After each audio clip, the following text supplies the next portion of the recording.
बिस्मिल्लाहिर्रहमानिर्रहीम अस्सलाम वालेकुम प्यारा दोस्तों, एक नई वीडियो सां गॾु अव्हां जी ख़िदमत में हाज़िर आहियूं। प्यारा दोस्तों, सोशल मीडिया ते किंग ऑफ सिंध मुमताज़ मौलवी ख़िलाफ़ ख़बरुनि जो सिलसिलो जारी आहे।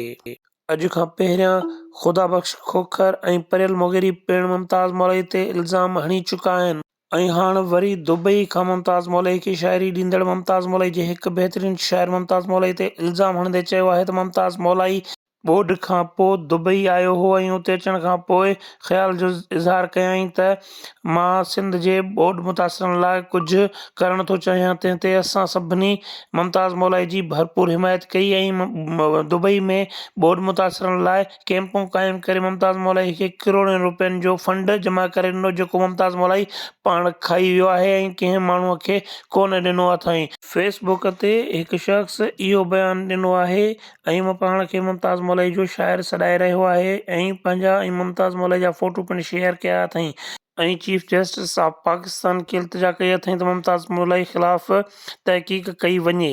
प्यारे दोस्तों, छा अव्हांखे लॻे थो त मुमताज़ मौलवी ते लॻायल इहो इल्ज़ाम सही आहे या ग़लति? पंहिंजी क़ीमती राय कमेंट करे ज़रूरु ॿुधाईंदा। अव्हां दोस्तनि जे कमेंट जो इंतज़ारु रहंदो। दुआउनि में यादि कजो। वरी कंहिं ॿी वीडियो में मिलंदासीं। अल्लाह हाफ़िज़।